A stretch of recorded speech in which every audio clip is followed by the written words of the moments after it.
আসসালামু আলাইকুম। আশা করি সবাই ভালো আছেন।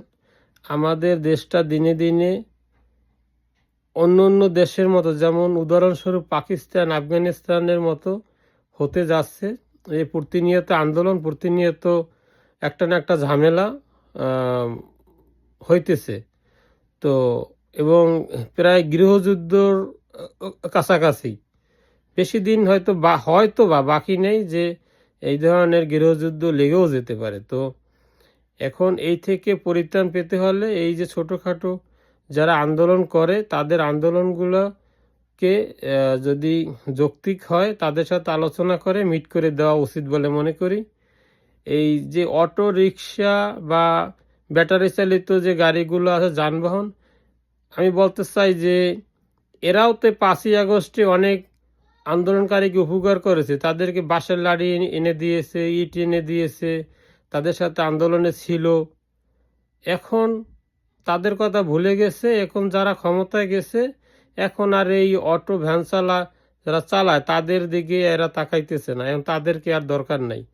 তো যাই হোক, আমি বেশি কিছু বলতে চাচ্ছি না। আমি বলতে চাচ্ছি যে এদেরকে একটা পুনর্বাসন বলতে এদেরকে একটা কাজ দেখিয়ে দিক যে তোমরা এই এই গাড়ি চালাইও না, তোমরা এই কাজটা করো। তাদেরও তো একটা কিছু দেখাইয়ে দিতে হবে, তা না হলে এরা কি করে খাবে?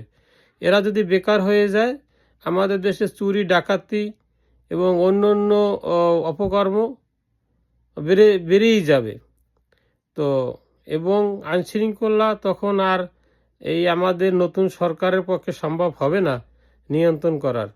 তো আমি ছোট মানুষ, আমি পরামর্শস্বরূপ বলতে চাচ্ছি, যে কোনো আন্দোলনই হোক, এই বর্তমানে যারা দায়িত্বে আছেন তাদের উচিত এই আর্মি দিয়ে, পুলিশ দিয়ে না ঠেকিয়ে এবং সুন্দরভাবে হ্যান্ডেল করা উচিত।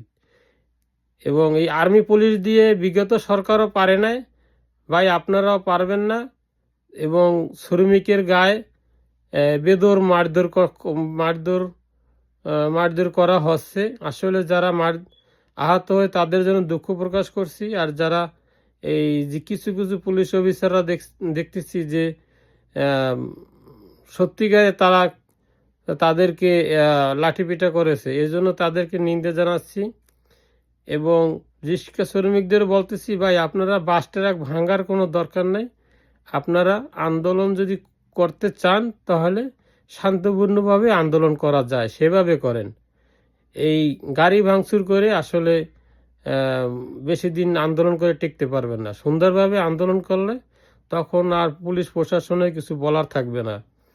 আপনাদের অধিকার আপনারা হয়তো বা আদায় করতে পারবেন যদি শান্তিপূর্ণভাবে করেন। আর যদি রাস্তাঘাটে গাড়ি ভাঙচুর করেন তো তাহলে আপনাদের পক্ষেও সাধারণ মানুষ থাকবে না। তো যাই হোক, ভালো থাকেন। আল্লাহ হাফেজ।